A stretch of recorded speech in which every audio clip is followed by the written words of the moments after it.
2 వారాలు గడిచిపోయింది. రేపే యుద్ధం. మోడీ గారు కూడా త్రివిధ దళాలతో మీట్ అవుతున్నారు. అక్కడ ఐఎన్ఎస్ విక్రాంత్, ఐఎన్ఎస్ విక్రమాదిత్యను నౌకాదళ దిగ్బంధం చేసేసాం. ఇప్పుడు యుద్ధం అయిన తర్వాత ఇండస్ వాటర్ ట్రీటీని ఆపేసాం. దాంతోపాటు ఇంకా పాకిస్తాన్కి ఎగుమతులు దిగుమతులు ఉండవు. పాకిస్తాన్ అందరినీ వెళ్ళిపోమన్నాం.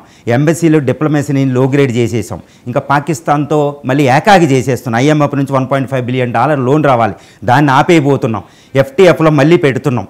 ఓకే, ఈ విధంగా పాకిస్తాన్ మీద అన్ని చర్యలు తీసుకుంటున్నాం. దీంతోపాటు యుద్ధం ఎప్పుడు అటాక్ ఈరోజు నైటే అన్నట్టు ఉంది.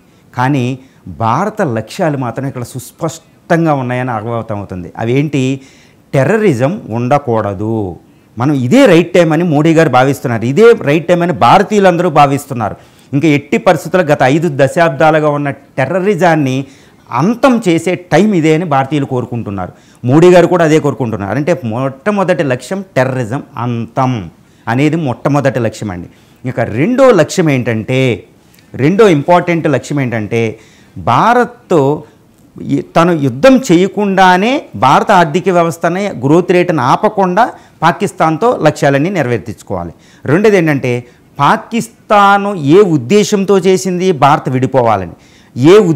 ఆ ఉద్దేశానికి మూలమేంటి? ద్విజాతి సిద్ధాంతం, మతతత్వం.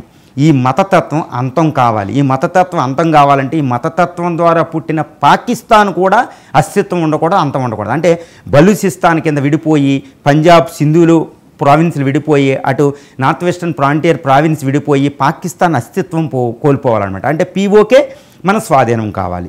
ఇవి సుస్పష్టమైన లక్ష్యాలు. 2 ఇండస్ రివర్ వాటర్ అంతా మనకు వచ్చేయాలి.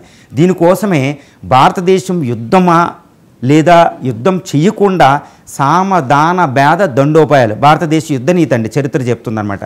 మోడీ గారికి ఆ చరిత్ర అవగతమైంది. రామధర్మాన్ని ఫాలో అవుతారు. అంటే ప్రపంచ అంతర్జాతీయ సూత్రాలకు అనుకూలంగా, భారత సాంప్రదాయాలకు అనుకూలంగా, భారత భవిష్యత్తుకు అనుకూలంగా, రక్తం చెందకుండా యుద్ధం చేస్తే ఏవైతే ప్రయోజనాలు వస్తాయో ఆ ప్రయోజనాలు సిద్ధించుకుంటే యుద్ధం అవసరం ఉందా? ఈ విధంగా 7 లక్ష్యాలతో మనం POK అనే లక్ష్యం, పాకిస్తాన్ అంతం, ద్విజాతి సిద్ధాంతం అంతం, ఇండస్ వాటర్ ట్రీటీ మనకు రావడం, ఇంకా పాకిస్తాన్ టెర్రరిజం ఉండకుండా, ఇలాంటి లక్ష్యాలతో భారతదేశం సుస్పష్టంగా వ్యూహాత్మకంగా గత 2 వారాలుగా పనిచేస్తుందని మనం చెప్పొచ్చు.